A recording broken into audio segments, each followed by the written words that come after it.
Salut tout le monde. Ce soir, nous allons parler d'un sujet à la fois étrange, feutré et solidement ancré dans les draps de l'histoire. Que se passait-il si une épouse refusait son mari au lit au Moyen Âge? Imaginez la scène. Il fait froid, ça sent la suie et le vieux foin. Et vous partagez un lit grinçant avec un homme qui pense que Dieu lui a donné le droit divin de se coller à vous chaque mardi, vendredi et dimanche soir. Pas exactement votre idée d'une soirée romantique, hein? Avant de vous mettre à l'aise, prenez un instant pour aimer la vidéo et vous abonner, mais seulement si vous appréciez vraiment ce que je fais ici. Et pendant que vous y êtes, dites-moi en commentaire d'où vous écoutez et quelle heure il est là-bas, histoire qu'on sache dans quel fuseau horaire on sombre doucement dans le sommeil. Maintenant, tamisez les lumières. Allumez peut-être un ventilateur pour un léger bourdonnement de fond et commençons ensemble l'aventure de ce soir. Vous traînez dans une petite chambre à poutres apparentes, quelque part en 1242, disons en Picardie. À l'extérieur, le coq dort, mais à l'intérieur, le devoir veille. Non, pas celui de labourer le champ ou de traire la chèvre. Le devoir conjugal. Oui. Celui qui fait transpirer les juristes médiévaux autant que les mariés. Le lit conjugal, à cette époque, ce n'est pas vraiment un lieu de plaisir. C'est un champ de bataille codifié, observé par les cieux, parfois aussi par les voisins, et tout à fait réglementé. Tu crois que t'es en pyjama et peinard? Non, tu es dans une cellule sacrée, sous contrat. Et ce contrat inclut le débitum conjugal, l'obligation mutuelle de se rendre disponible pour les ébats. Une sorte de feuille de route charnelle validée par l'Église.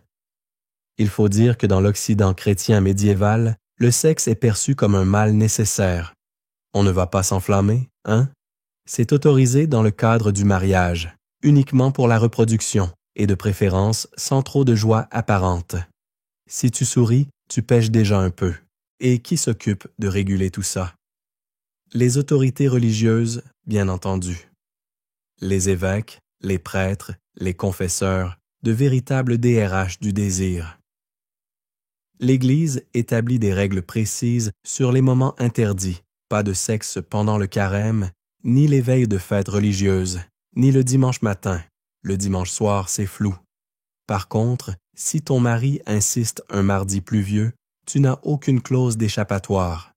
Et si tu refuses, alors là, c'est le drame. Parce qu'un refus répété de l'épouse peut être considéré comme un péché grave, voire une faute juridique. Il ne s'agit pas juste d'un moment d'indisposition. Non, cela peut mener à des plaintes, à des dénonciations et, dans certains cas, à une séparation. Un chroniqueur du XIIIe siècle raconte même le cas d'un mari qui dressait un tableau de ses tentatives infructueuses, un peu comme un calendrier de l'Avent, mais sans chocolat. Les historiens se disputent encore pour savoir si ces documents étaient utilisés pour défendre des demandes d'annulation de mariage ou simplement comme journal intime très passif-agressif. Ce qu'il faut retenir, c'est que le lit conjugal est vu comme une fonction. Il y a des attentes, des horaires, des conséquences. Un mari frustré pouvait aller se plaindre à l'évêque, et l'évêque pouvait, dans les cas extrêmes, convoquer l'épouse pour la sermonner. Parfois en public, oui, devant tout le village. Imagine devoir expliquer pourquoi tu as tourné le dos à Raoul depuis 3 semaines alors que la Sainte Trinité attend de vous un héritier. Et ne pensez pas que ces affaires stent rares. Elles nourrissent quantité d'archives ecclésiastiques. À croire que les clercs passaient plus de temps à enquêter sur les lits que sur les autels. Et certains prenaient leur mission très à cœur. On raconte qu'un évêque de Liège, du XIIe siècle, avait établi un formulaire à cocher pour les plaintes de devoirs conjugaux non respectés. Pratique. Malaisant. Mais pratique. Ce qui est fascinant, c'est le glissement. On est passé de la chambre à la cour ecclésiastique sans même mettre ses chaussons. Et tout cela à cause d'un devoir institué par l'Église, sacralisé par le mariage et intégré dans la loi canonique comme un pilier de la vie chrétienne. Alors, vous êtes là, sur ce matelas en paille un peu humide, à écouter votre mari réciter un psaume pour se chauffer l'âme avant de tenter sa chance. Vous vous demandez si le mal de dos compte comme excuse. Spoiler, pas vraiment. Le curé vous dirait probablement de prier plus fort. Les juristes médiévaux, eux, ont des débats plus techniques. Un refus ponctuel est-il une faute? Que faire si l'épouse prétend que le mari ronfle trop fort pour qu'elle puisse être de bonne humeur? Et surtout, à partir de combien de refus peut-on évoquer une intention malveillante? 3, 7. L'arithmétique conjugale est nébuleuse. Mais au-delà de ces textes, il y a la réalité, celle des femmes qui n'en peuvent plus, des maris qui confondent prière et pression, des villages où tout le monde sait tout, et des clercs qui, la plume à la main, consignent les soupirs des couples dans les marges des manuscrits. Et vous vous tournez dans votre lit imaginaire du XIIe siècle, à moitié endormi, à moitié consterné, en vous demandant si l'histoire peut vraiment être aussi tactile. Elle peut, et ce n'est que le début. Vous vous retournez doucement dans votre lit fictif en bois de chêne, les draps rêches remontés jusqu'au menton. Mais pas question de vous éclipser maintenant. Le contrat conjugal du Moyen Âge vous tient encore éveillé, ou du moins à moitié.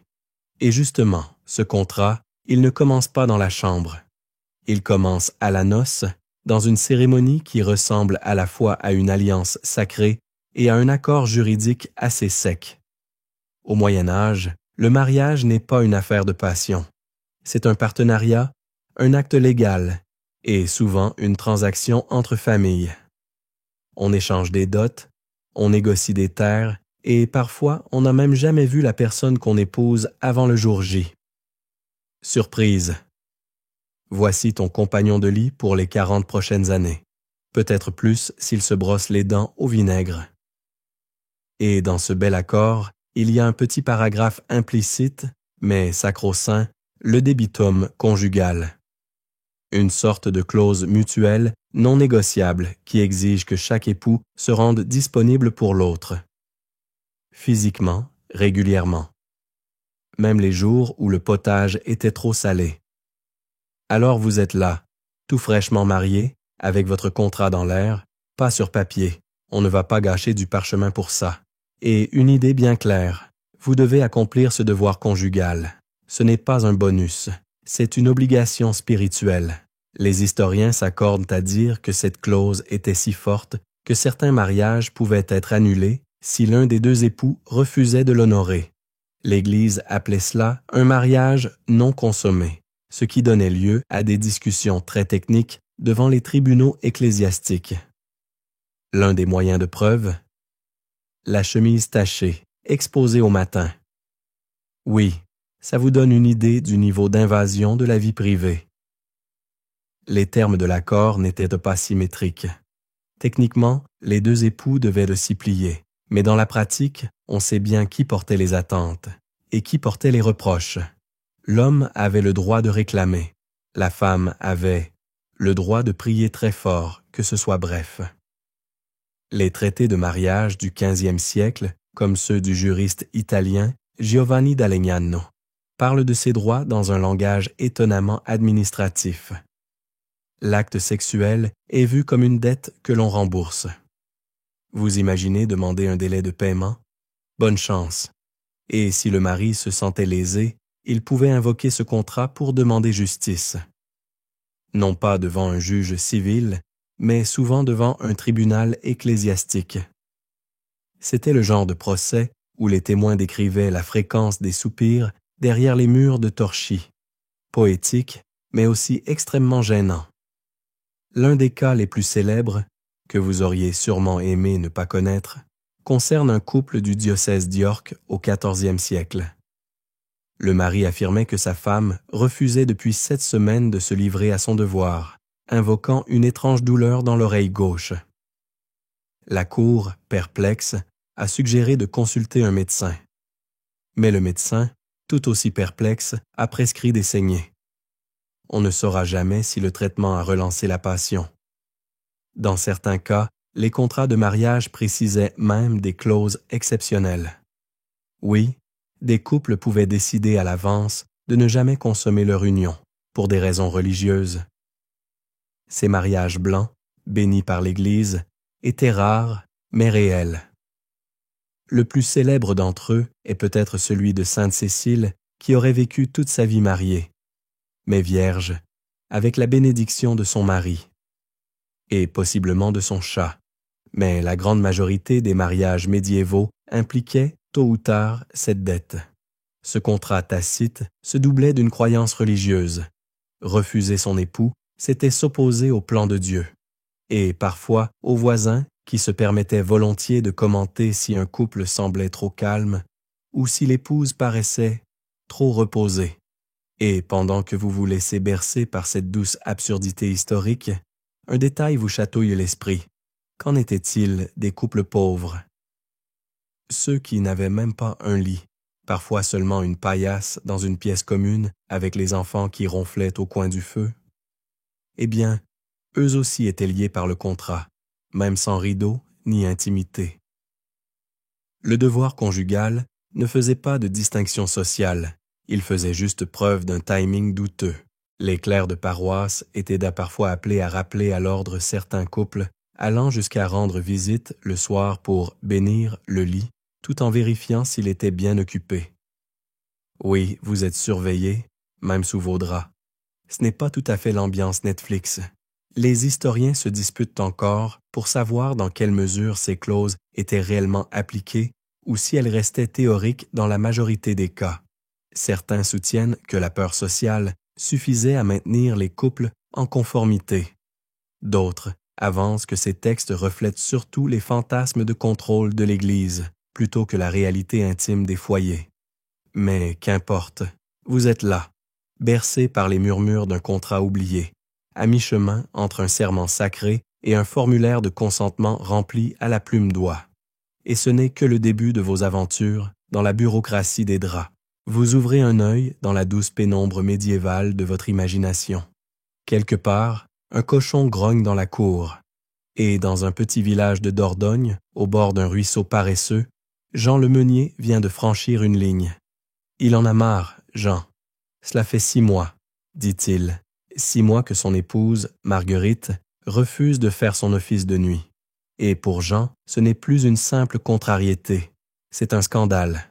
Alors, Jean fait ce que tout mari frustré, mais pieux, ferait au XIVe siècle. Il enfile sa tunique de lin, grommelle un peu et va se plaindre. Au doyen du village. Pas aux voisins, pas aux taverniers. Non, aux représentants de l'autorité ecclésiastique locale. Car ici, ce n'est pas juste une affaire de couple, c'est une question d'ordre divin. Et voilà que notre Jean expose les détails embarrassants de sa vie conjugale devant un homme en soutane qui griffonne sur du parchemin en hochant lentement la tête. Marguerite, elle, est convoquée la semaine suivante. Elle arrive, digne, armée d'une moulasse et d'un argument qu'on n'attendait pas. Elle dit que Jean ronfle comme un démon ivre, qu'il pue la farine moisie et qu'il se gratte le nombril avant chaque tentative. Ce n'est pas très biblique, certes, mais c'est imagé. L'affaire devient locale. On en parle au lavoir, à l'église, à la taverne. Même les poules semblent plus curieuses que d'habitude. Et bientôt, le tribunal ecclésiastique se réunit dans la salle basse du presbytère. Une dizaine d'hommes en robe sombre écoutent les deux époux, chacun défendant sa position avec une précision presque comique. Jean, carton à l'appui, sort une série de petites pierres qu'il a disposées chaque soir depuis 6 mois pour compter les refus. On dirait un calendrier conjugal en silex. Les juges sont partagés. Faut-il y voir une preuve de ténacité ou une obsession un peu excessive? Marguerite, elle, affirme que Jean ne respecte pas les horaires liturgiques. Il réclame des faveurs, même les veilles de fête, quand c'est interdit. Elle cite Saint Jérôme, ce qui surprend tout le monde, même le prieur. Un fait historique majeur ici. Ces cas étaient traités avec un sérieux redoutable. Dans plusieurs diocèses de France et d'Angleterre, des archives témoignent de plaintes similaires. Des hommes ou des femmes allant jusqu'à intenter une instance de restitution de devoirs conjugal. Et dans de rares cas, cela pouvait aboutir à une forme de médiation sexuelle, dirigée par un clerc. Oui, on appelait cela conseil spirituel et conjugal. Il ne fallait pas s'attendre à des bougies parfumées, mais à des versets bien placés. Dans l'affaire de Jean et Marguerite, les choses prennent un tournant curieux lorsque le frère de Jean, Pierre, qui vit dans la grange voisine, témoigne avoir entendu des soupirs suspects un soir. Mais ce n'était peut-être que la chèvre, admet-il. Le greffier note cette phrase d'un air impassible. Les historiens se disputent encore pour savoir si ces procédures étaient réellement motivées par des raisons spirituelles ou si elles masquaient des tensions bien plus vastes. Querelles d'héritage, conflits domestiques ou même tentatives de pression pour obtenir l'annulation d'un mariage non désiré. Marguerite, en l'occurrence, finit par déclarer qu'elle pense avoir été envoûtée par la servante de la voisine. Depuis ce jour-là, dit-elle, l'idée même du devoir conjugal la rend pâle et nauséeuse. Le doyen convoque donc un moine exorciste de passage qui vient bénir le lit avec de l'eau un peu douteuse. L'odeur reste 3 semaines. Et vous, dans tout ça, vous vous enfoncez dans l'oreiller de votre conscience historique, en observant avec une tendresse ironique ce couple du passé qui, malgré les siècles, vous semble étrangement familier. Après tout, ce n'est pas si différent de nos disputes modernes sur qui a sorti les poubelles. Une anecdote insolite dans cette ambiance. En Allemagne, au XVe siècle, une femme nommée Adélaïde fut accusée d'avoir fabriqué un oreiller maudit pour éloigner son mari pendant la nuit. Le coussin, farci de poils de taupe, d'aiguilles rouillées et d'une plume d'oie noircie, était censé provoquer l'impuissance temporaire. Le tribunal n'a pas su trancher, mais le mari a quitté le lit conjugal pour le banc de l'écurie, définitivement. Et tandis que Jean et Marguerite attendent leur verdict, le curé du village conclut d'un ton grave que chacun accomplisse sa fonction selon Dieu et les saisons. Personne ne sait trop ce que cela signifie, mais tout le monde hoche la tête. Finalement, une pénitence est imposée. 3 messes, un jeûne et une tentative de réconciliation avant la Saint-Jean. Jean soupire. Marguerite ne dit rien, mais on croit deviner un petit sourire en coin. Le tribunal se dissout. La salle sent la cire froide et la tension relâchée. Et vous, dans votre lit du 21e siècle, vous vous demandez si ces pierres que Jean utilisait pourraient servir de presse-livre. La justice médiévale, toujours inventive. Vous flottez entre sommeil et éveil, toujours enveloppé dans les draps imaginaires d'un Moyen-Âge aussi burlesque que rigoureux. Et maintenant que Jean et Marguerite vous ont laissé quelques images mentales que vous n'arriverez probablement jamais à effacer, il est temps d'examiner de plus près une autre catégorie d'autorités médiévales, les experts du devoir conjugal. Non, pas les voisins indiscrets, les vrais pros, les confesseurs et les médecins. Oui, vous avez bien entendu. À cette époque, on consulte des hommes en robe, parfois 2 types de robes différentes, pour déterminer à quelle fréquence, dans quelle position et à quelle phase lunaire on doit honorer le contrat conjugal. Ambiance romantique garantie. Commençons par les confesseurs. Ces braves hommes de Dieu, souvent un peu lasses, avaient à leur disposition des manuels de confession, de véritables guides pratiques pour détecter, évaluer et corriger les péchés des fidèles. Et parmi les péchés récurrents, trop de sexe, pas assez de sexe, sexe à des jours interdits, ou même des pensées douteuses pendant l'acte. Oui, même penser à autre chose que son époux, ou Dieu apparemment, pouvait être classé dans la catégorie des fautes. L'un de ces manuels, utilisé dans les monastères anglais au XIIIe siècle, recommandait un équilibre raisonnable, pas plus de 3 fois par semaine, sauf si c'est pour la reproduction. Et attention, pas de geste. Enthousiaste, il fallait rester modeste, même dans l'intimité. Le but n'était pas d'explorer la passion, mais d'éviter le péché de luxure. En gros, un mélange entre corvée, prière et formulaire à cocher mentalement. Et si vous pensiez que les médecins étaient plus détendus, eh bien, préparez-vous à être déçus. La médecine médiévale repose sur la théorie des humeurs. Bile noire, bile jaune, sang et flegme. Oui, tout un buffet interne qu'il fallait équilibrer en permanence. Et l'acte sexuel? un moyen d'évacuer l'excès de chaleur. Trop d'abstinence, disait-on, pouvait conduire à des maux de tête, de la mélancolie ou, pire, à des rêves impurs. À l'inverse, un excès d'activité pouvait vider l'esprit, littéralement, de sa substance vitale. Pas vraiment la vibe tantra. Certains médecins, comme le célèbre Arnaud de Villeneuve, allaient jusqu'à recommander une fréquence optimale selon les saisons, davantage en été, moins en hiver, une sorte de thermomètre de l'intimité. Pratique. Mais le clou du spectacle, ce sont les recommandations synchronisées. Selon certaines écoles, un couple devait observer le calendrier lunaire. Oui, la lune, toujours elle. Pleine lune, énergie sexuelle au maximum. Nouvelle lune, abstention recommandée, sauf si l'épouse a pris de l'ail ce jour-là. C'est dans un traité médical, on n'invente rien.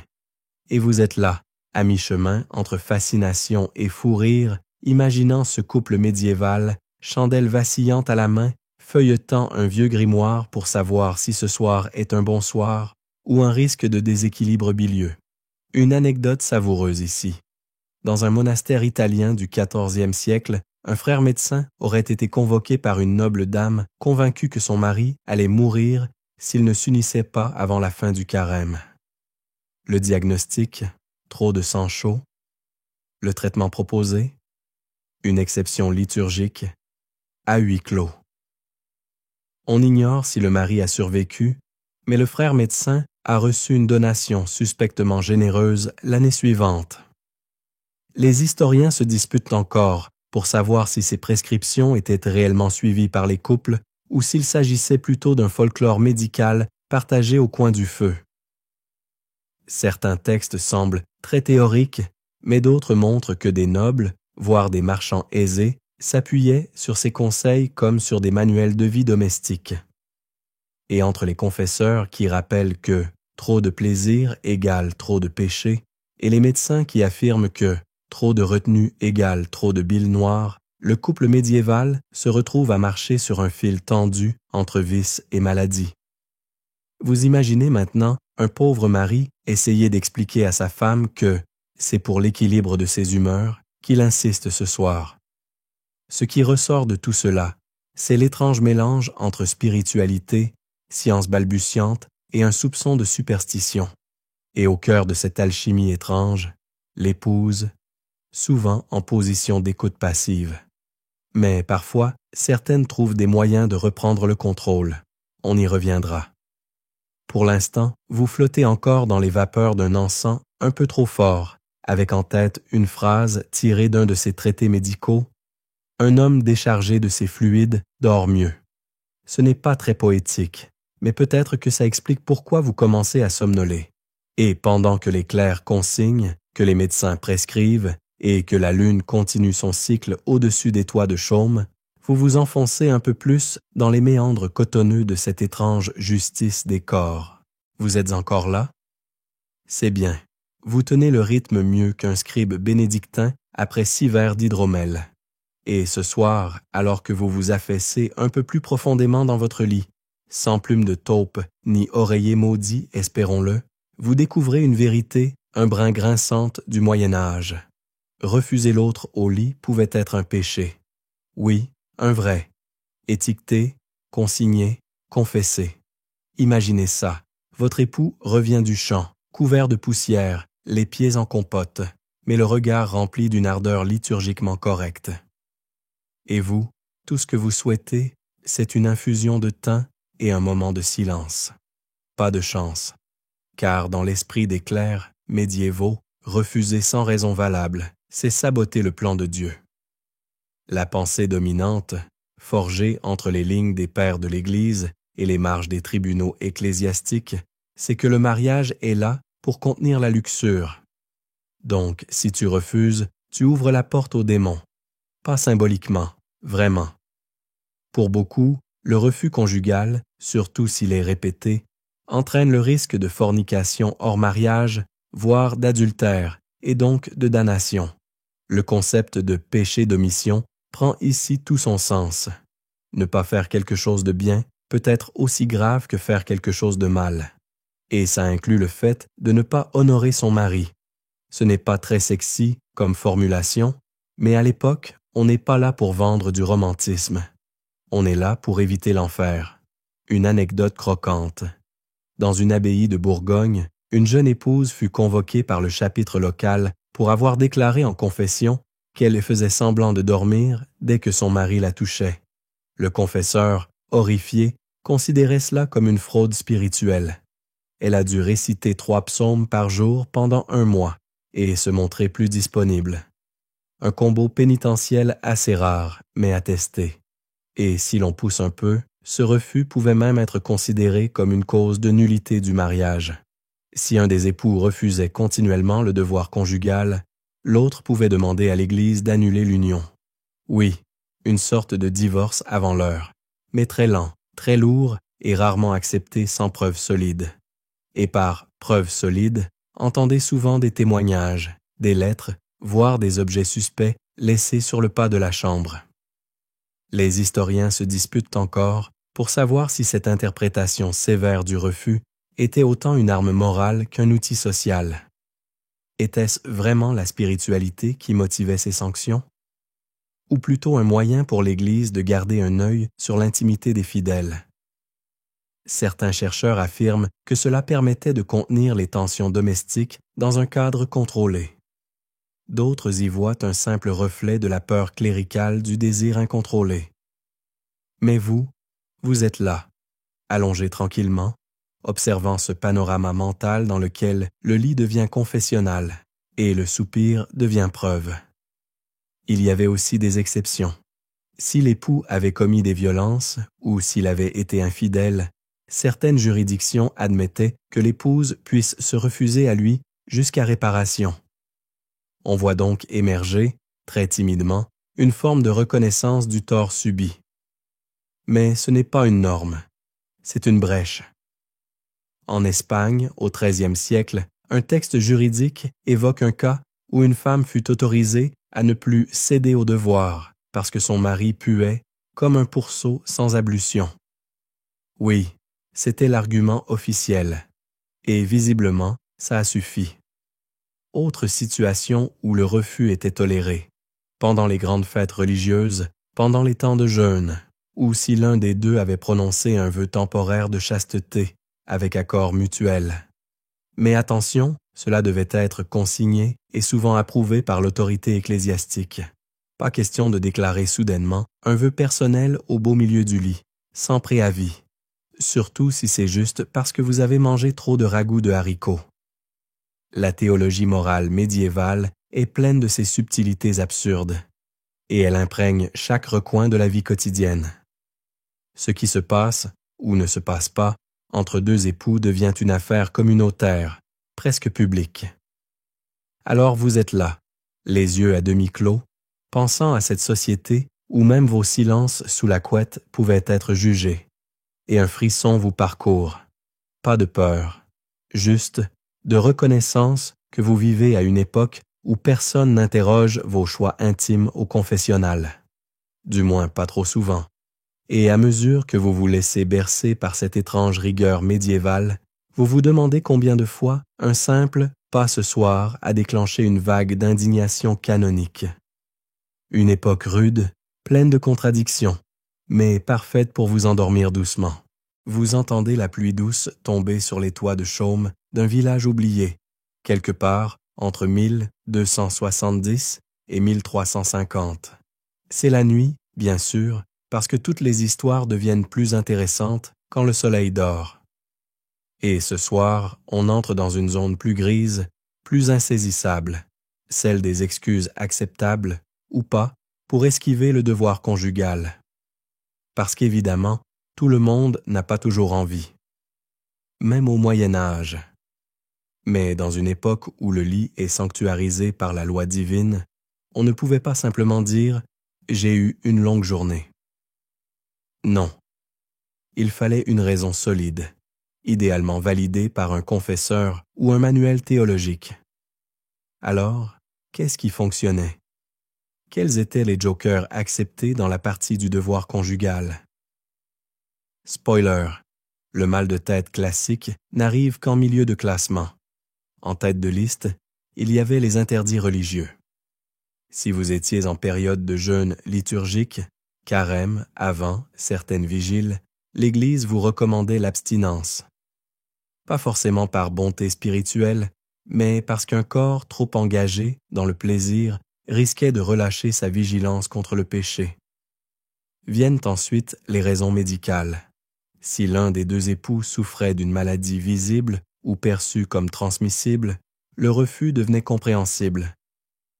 Mais attention, il fallait prouver la maladie. Et ce n'était pas une mince affaire dans un monde sans IRM. Un petit bouton suspect, peut-être la lèpre. Un hoquet persistant, Dieu seul sait, mieux valait consulter le barbier chirurgien local ou faire une prière très convaincante.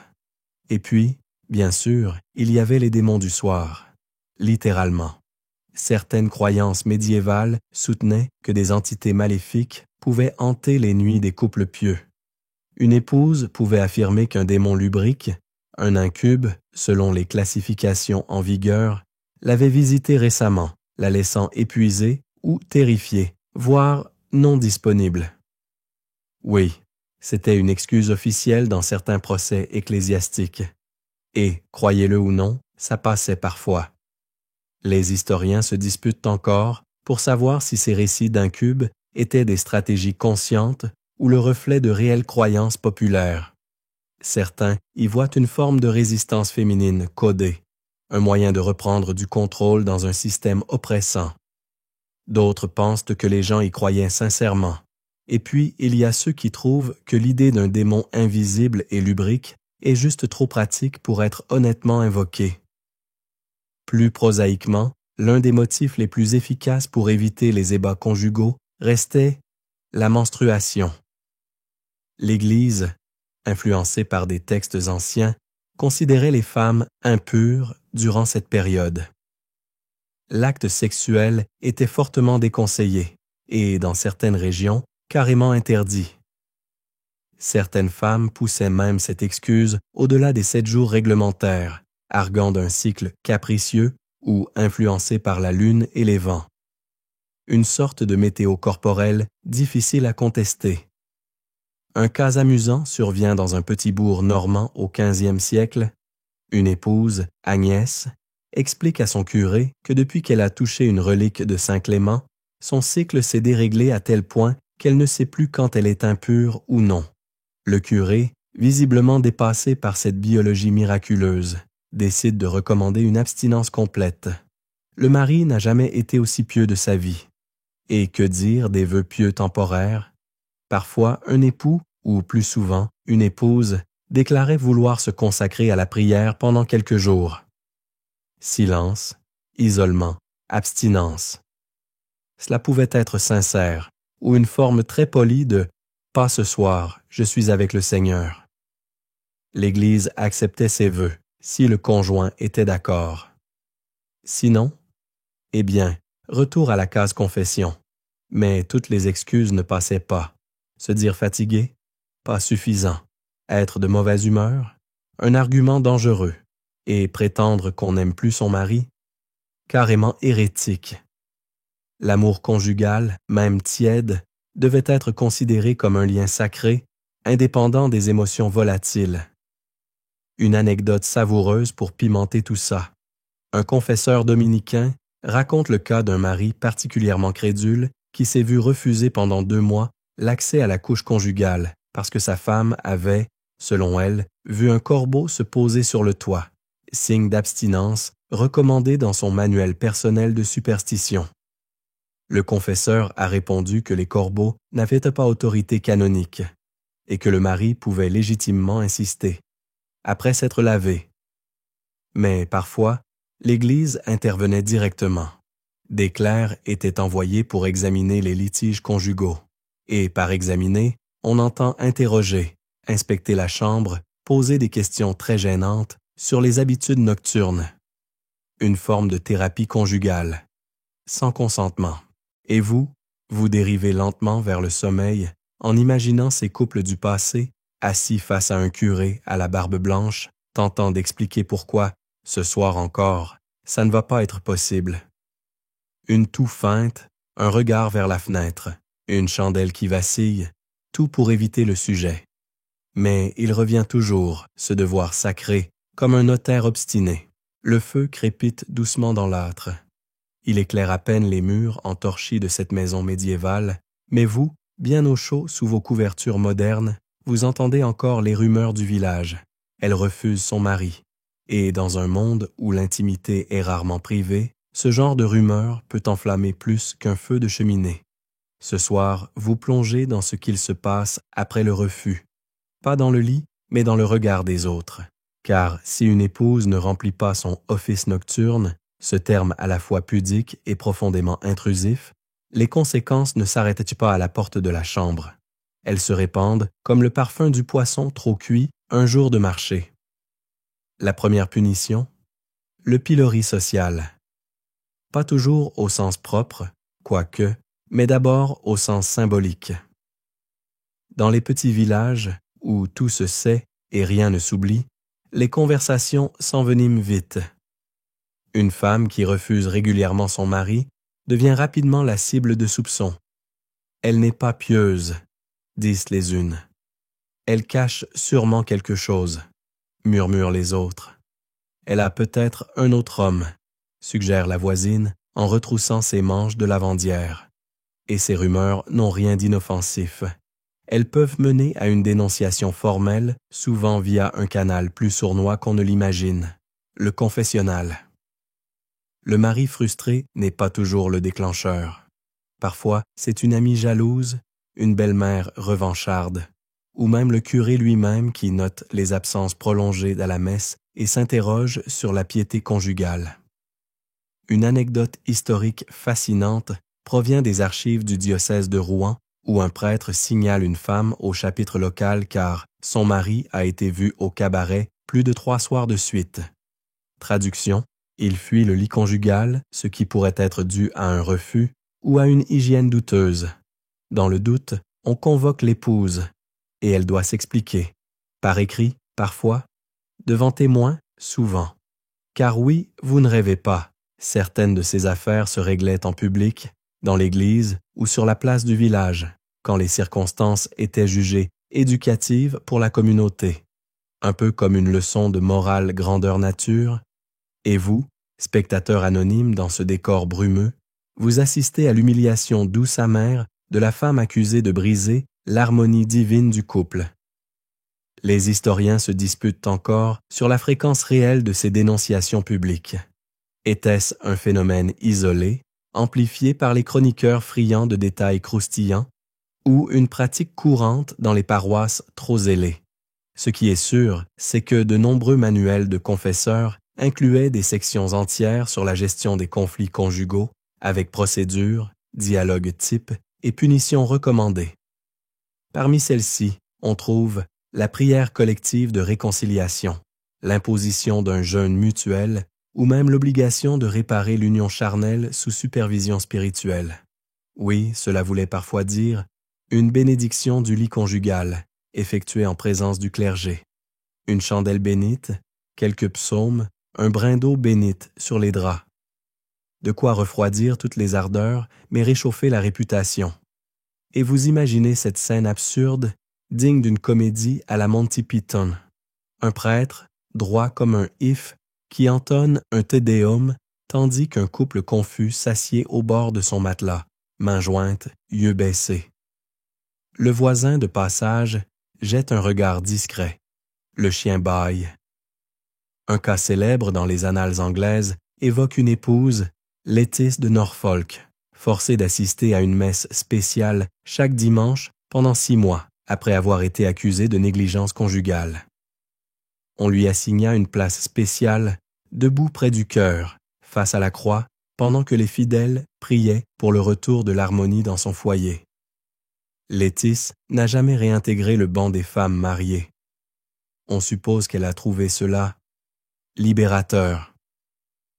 Mais parfois, la situation dérapait.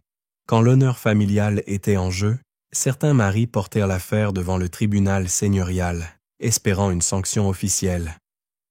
Dans de rares cas, cela pouvait aboutir à une amende. Mais le plus souvent, cela débouchait sur un rappel public à l'ordre, inscrit dans les archives comme un acte de trouble à la paix du ménage. Un peu comme une contravention, pour lit froid. Et vous, bercé par ces images de vieilles maisons en pierre, de bancs de bois et de jugements murmurés sous les voûtes d'église, vous sentez la lassitude douce de ceux qui n'ont plus à prouver quoi que ce soit à personne. Mais attention, derrière la façade rigide de la sanction sociale, certaines femmes commençaient à murmurer, à ruser, à trouver des chemins détournés pour éviter la stigmatisation, et c'est justement ce que vous verrez dans les prochaines lueurs de chandelle. Le jour se lève à peine sur votre village imaginaire, quelque part entre la Loire et les contreforts du Jura. Un coq hésite à chanter, des sabots claquent sur les pavés, et vous, emmitouflé dans vos couvertures, vous vous demandez « Et si le problème venait de lui ?» Jusqu'ici, vous avez exploré l'univers conjugal médiéval sous l'angle de l'épouse supposément récalcitrante. Mais il est temps de renverser la couette. Car oui, parfois c'est le mari qui refuse, ou qui ne peut plus, ou qui fait semblant de pouvoir, mais pas trop souvent. Et alors, que se passe-t-il? Est-ce que le ciel s'ouvre? Est-ce qu'un ange descend avec un avertissement divin? Pas tout à fait, mais les choses peuvent devenir intéressantes. À la base, le débitum conjugal est mutuel. Cela signifie que l'épouse a aussi le droit de réclamer ses devoirs, et dans certains cas, elle l'a fait, avec insistance, parfois avec plus de stratégie que de tendresse. Prenons le cas, réel, d'une certaine Isabelle, femme de boulanger à Reims, vers 1392. Elle se présente au chapitre local avec une plainte officielle. « Mon mari n'honore point ma couche depuis 30 nuits et 30 jours, et j'en souffre grandement. » Oui, elle a compté, avec une régularité presque militaire. Son mari, interrogé, explique qu'il est fatigué, qu'il prie beaucoup, qu'il a mal au dos depuis qu'il a porté 2 sacs de farine. Le tribunal n'est pas convaincu. Il ordonne une médiation, puis, et c'est là que ça devient presque comique, un examen médical. Le médecin, un moine botaniste un peu dur d'oreille, diagnostique une faiblesse de l'esprit vital et prescrit du vin chaud, des huîtres et un pèlerinage à Saint-Fiacre. Tout un programme. Ce cas n'est pas isolé. Il existe plusieurs traces d'épouses ayant invoqué le non-respect du devoir conjugal de leur mari comme motif de plainte, voire de séparation. Un fait historique important ici. L'impuissance masculine pouvait être une cause légitime d'annulation du mariage, à condition qu'elle soit prouvée.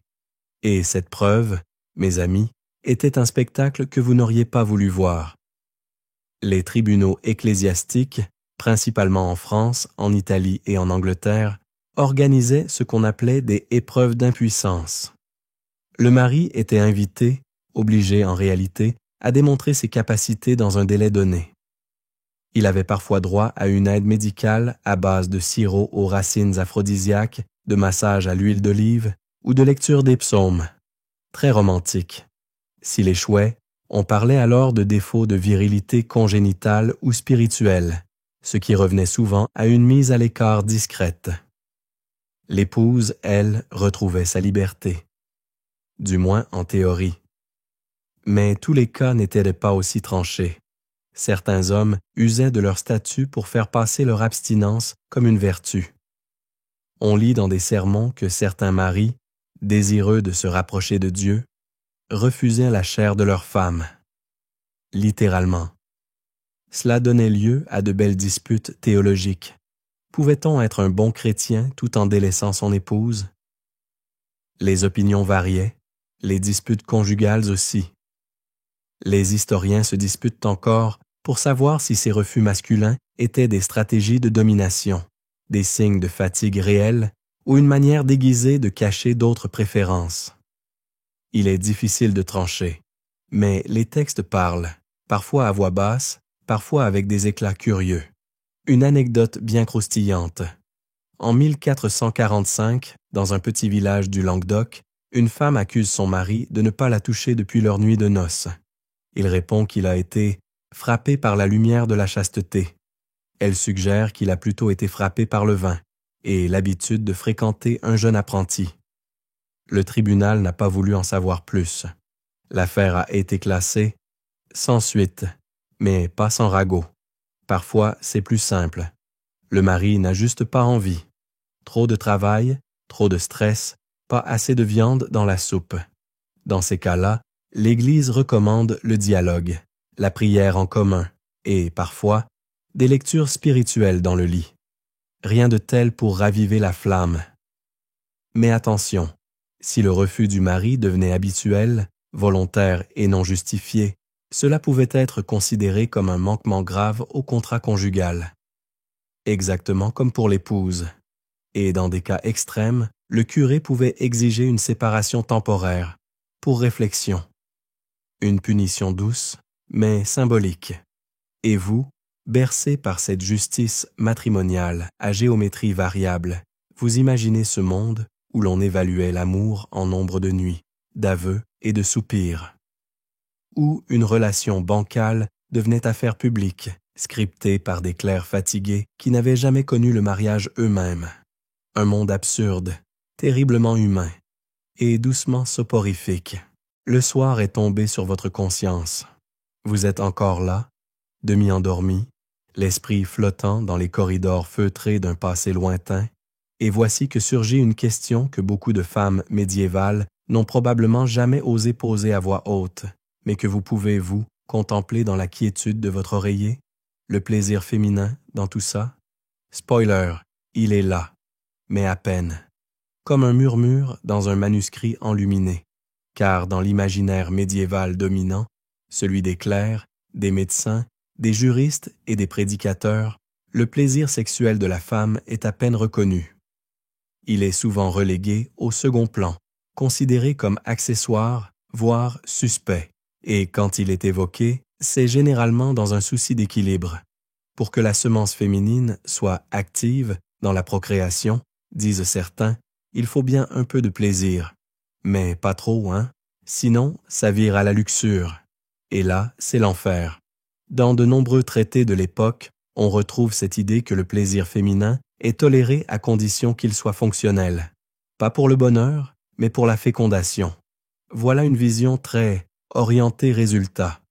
Mais, et c'est là que ça devient intéressant, quelques penseurs s'aventurent dans des considérations plus subtiles.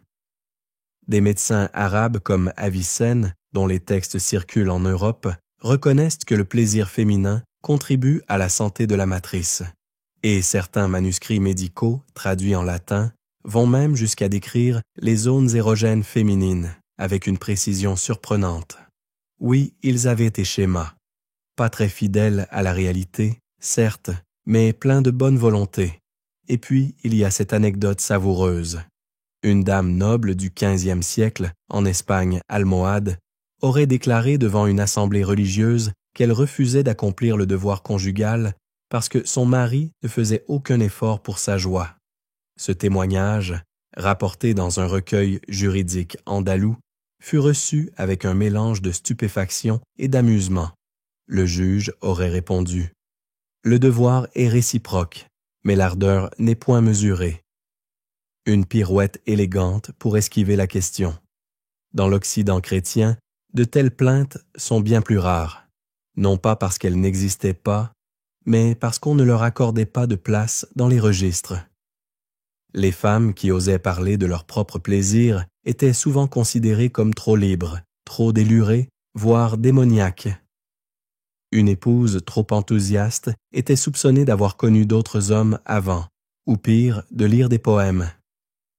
Les historiens se disputent encore sur l'ampleur réelle de cette invisibilisation du plaisir féminin.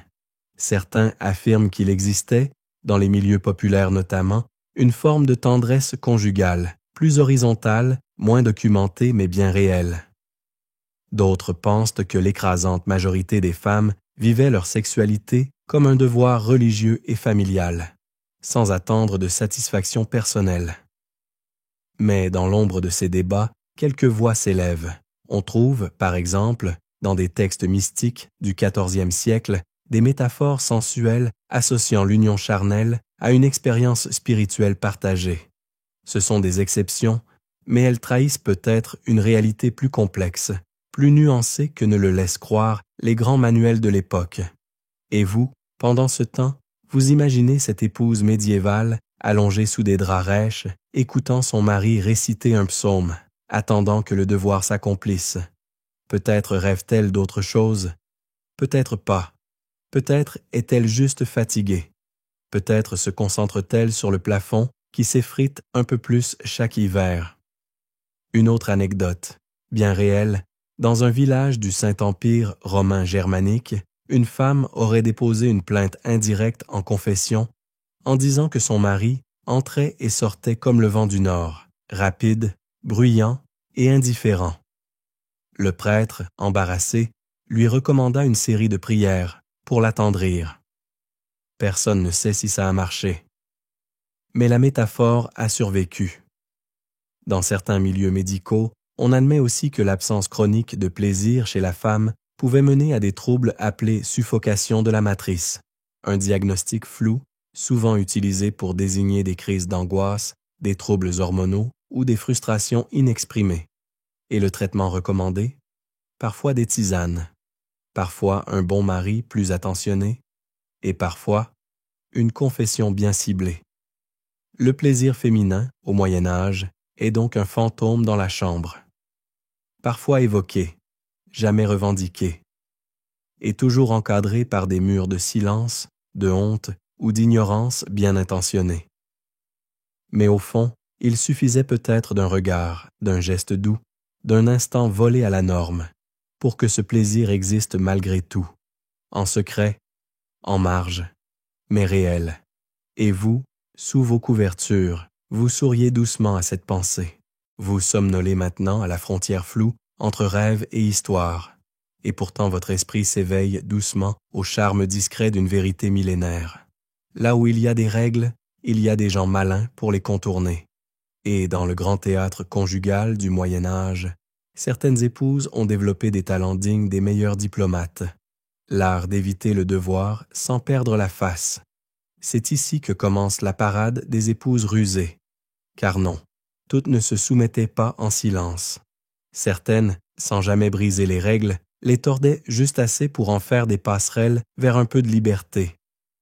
De la résistance douce, enveloppée dans des gestes pieux, des soupirs bien placés ou des artefacts plus ou moins bénis. Commençons par un classique, le vœu temporaire de chasteté. Oui, au Moyen Âge, une épouse pouvait, dans certaines circonstances, déclarer vouloir consacrer un temps à Dieu, dans l'abstinence.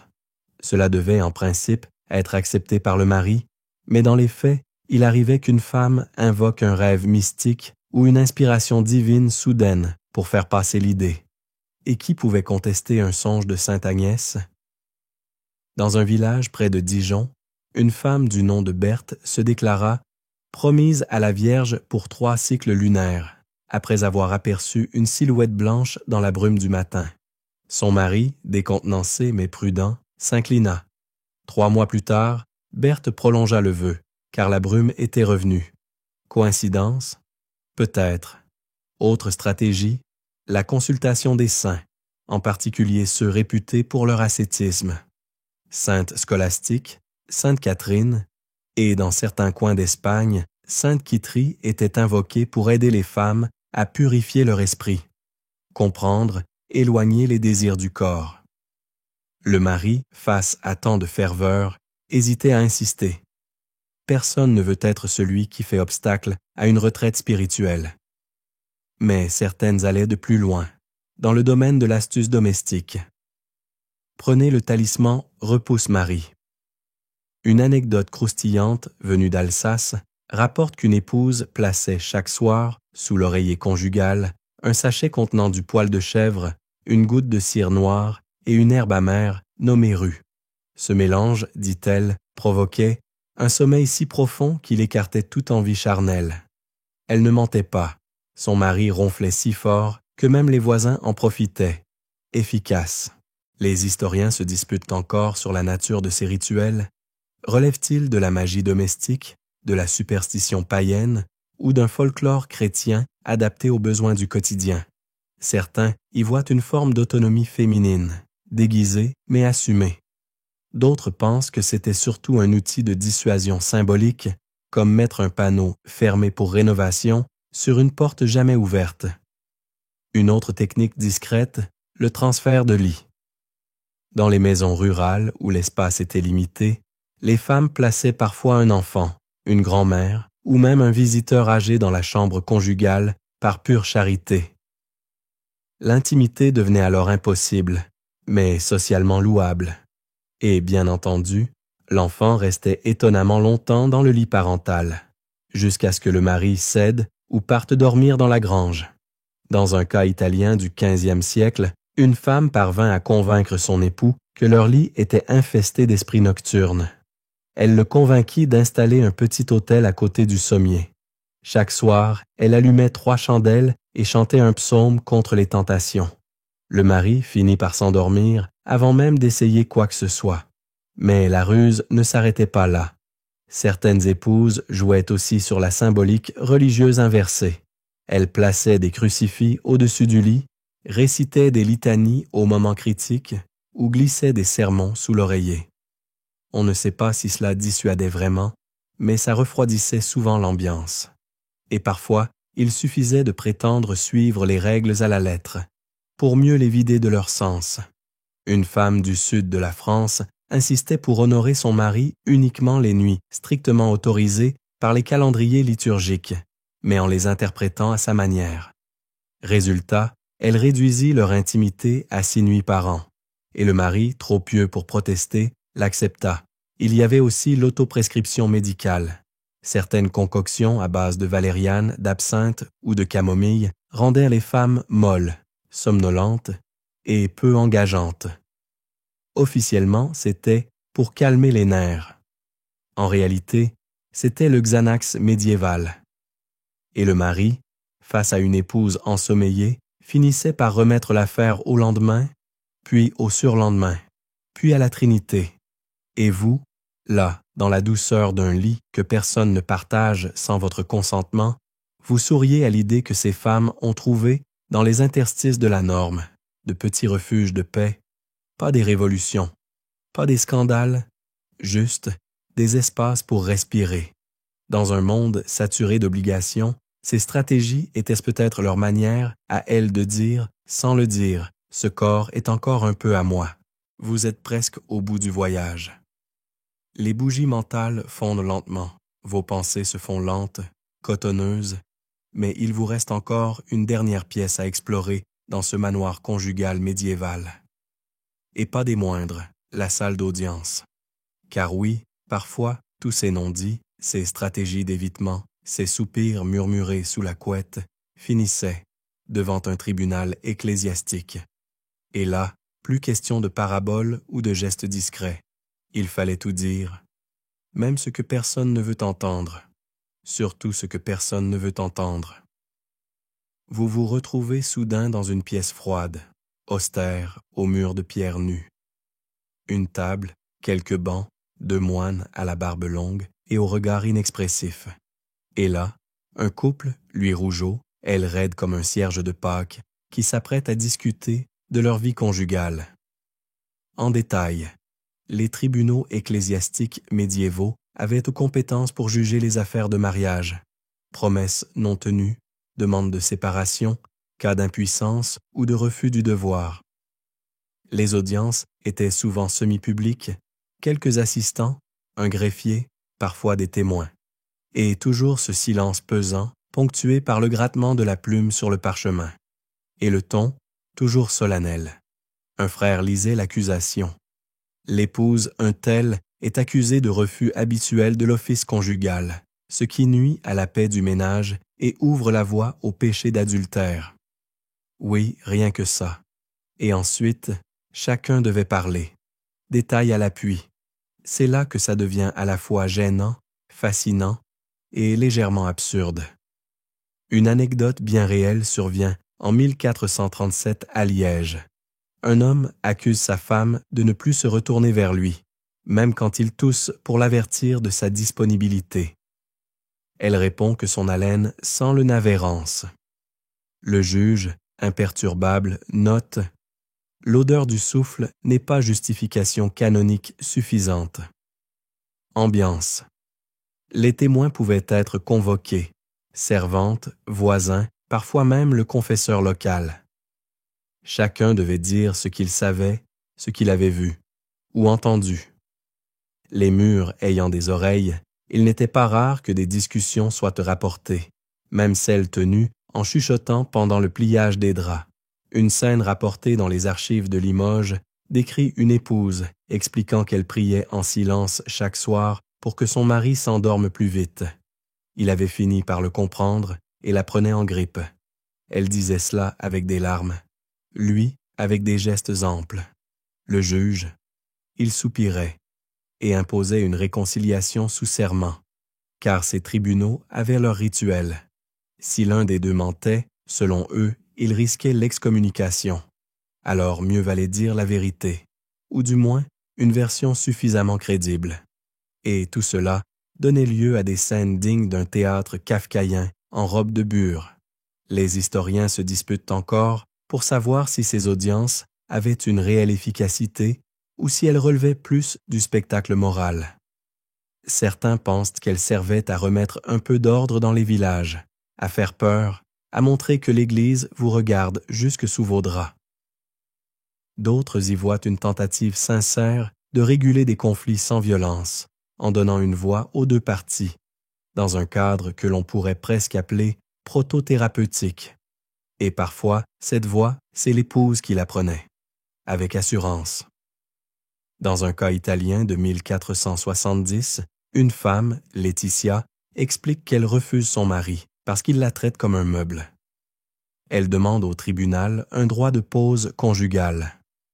Oui, le mot est noté tel quel dans les registres. Pause.